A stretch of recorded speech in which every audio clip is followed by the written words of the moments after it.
Hey everyone! Welcome back to Knoweasy, the channel where we break down complex financial topics into simple concepts.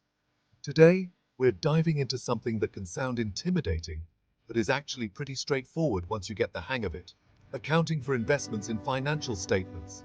Don't worry, we'll break down these terms into plain English. So, imagine you're a business, and you have some extra cash on hand. Instead of just letting it sit there, you decide to invest it, maybe in stocks, bonds, or even short-term trading. How do you track these investments on your financial statements? That's where HFT, AFS, and HTM come in.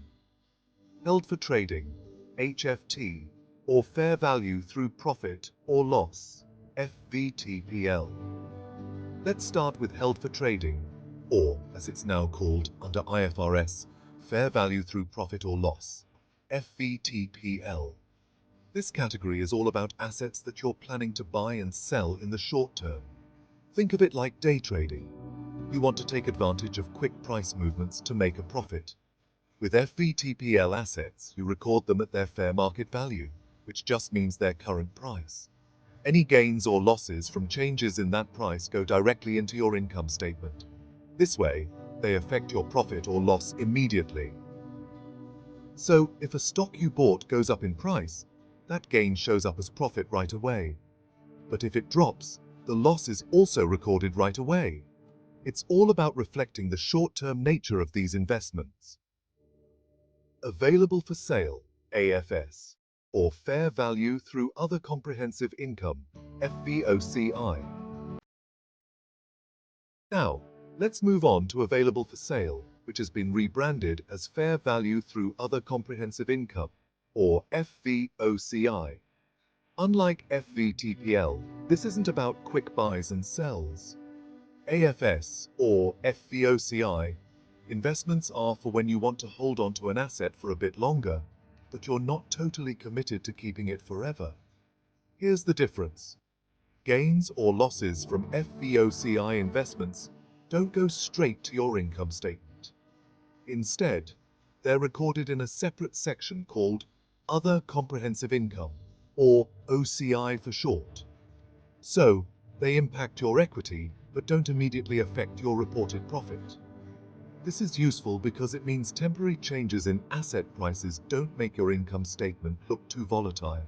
You can hold these investments for longer and decide when to recognize those gains or losses on your bottom line, only when you sell. Held to maturity, HTM, or amortized cost. Finally, let's talk about held to maturity, now called amortized cost under IFRS. This is for assets that you buy with the intention to hold all the way to maturity, like bonds or other fixed income investments. So, there's no plan to sell them anytime soon.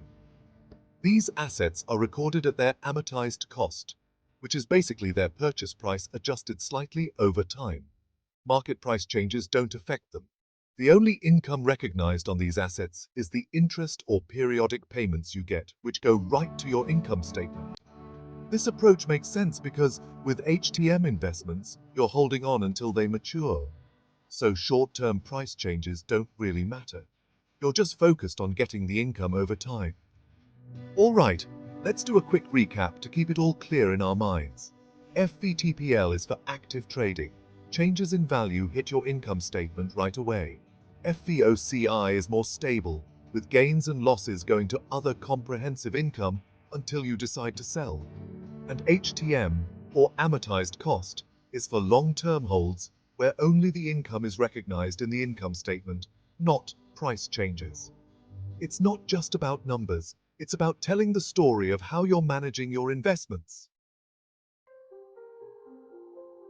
Comparing the investment booking concepts, HFT versus AFS versus HTM.